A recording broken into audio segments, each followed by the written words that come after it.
Hello everyone, my name is Seema and welcome to this video. We are still discussing the series that I'm making to find out if you're part of a toxic family dynamics. And today the topic that is of interest is that the toxic family members are always curious to know about your life. What do I mean by that?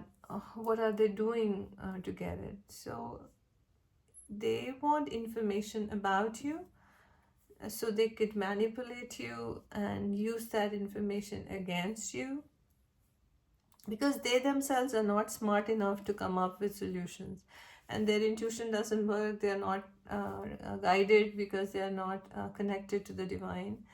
So they are looking for information to use against you at all times. They could have different family members that try to get information on their behalf, whether it's through calling you, whether it is through the social media platforms that they have, or whether you're the common connections that they hold.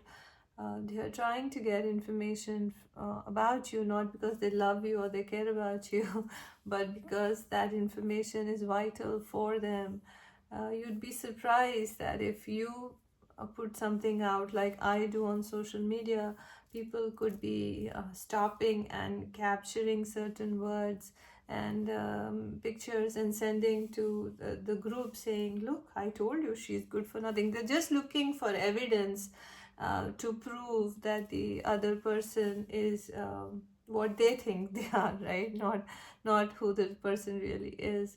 And they could be sending a lot of people to your social media platform trying to prove that you are a person who you're not. And to their surprise, when the other people listen to you, they will actually like you, they'll actually love you and see the truth of your truth, rather than the picture that the toxic family members are trying to paint. So why are they information thirsty? Again, information is what they need to control and manipulate you, to hurt you, to bring toxicity and drama into your life, because that is what they thrive on, that is what makes them live. And so they want to suck you into that and convert you to become toxic too. That way they don't feel inferior, because as long as you have some kind of a morale, some kind of integrity, some kind of a personality, you hold something, in this world, you have morals, right? And then they feel inferior. If as long as you are like them, if they are able to convert you, then their morale is high, right? So that is where that was coming from. So and once they just want to be superior. They don't want anyone else superior than them, and every time they see you, you're basically a mirror reflecting to them that they are not good enough, that they missed on a lot of opportunities, that they could have lived their life differently, that they could have done things in a different way. They could have treated people nicely, they could have lived their life more fully. So if they can somehow bring you to a point where you are um, you are just like them, and prove that you're just like them, then that mirror kind of goes away. Then they don't have to change. They are perfectly fine, and in the end, that is what they are looking for.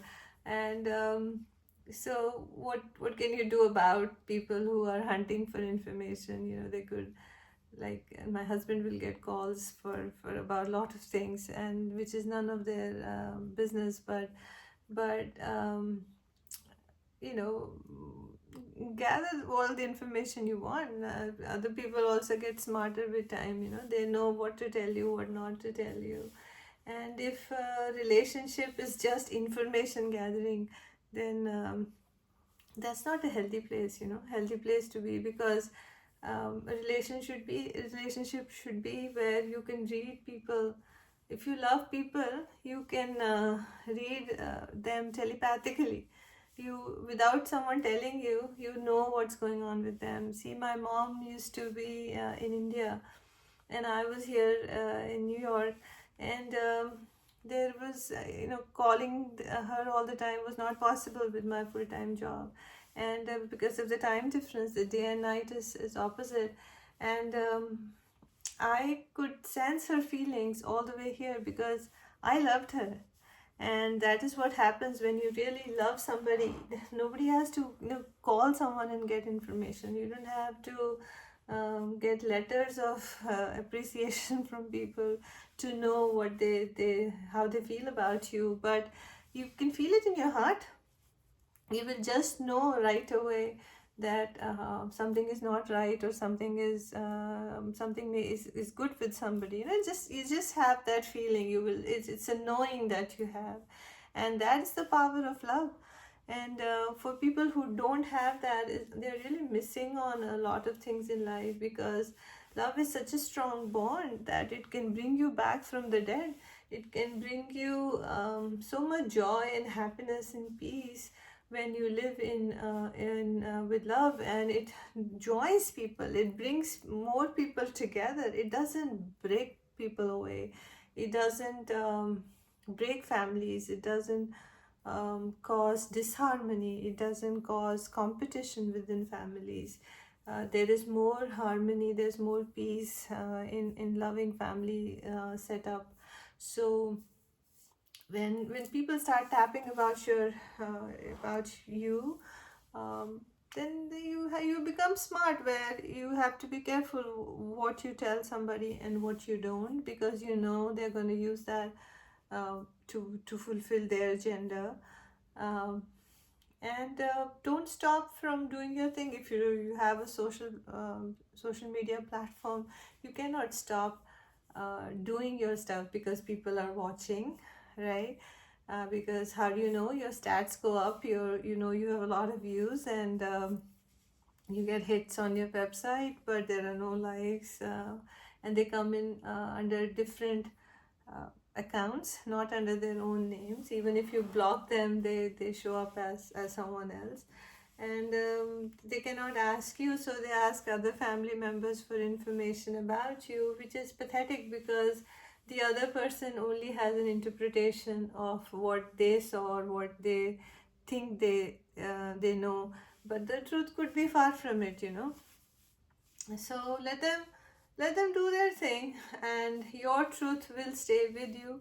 Whoever is being if you're being targeted to be the bad person, and other people are being drawn into a campaign against, into smear campaign against you, then let people do whatever they want. Whoever has any sense will see the truth in you, will always be able to tell who is right, who is wrong. And the people who don't have the sense to know who is right, who's wrong, should be just left out. Sure, you shouldn't bother about such people. And mm, be yourself, enjoy yourself, and don't worry about these toxic people. Remove yourself from them. Again, that is the only solution. Hope this was helpful. Thanks for watching.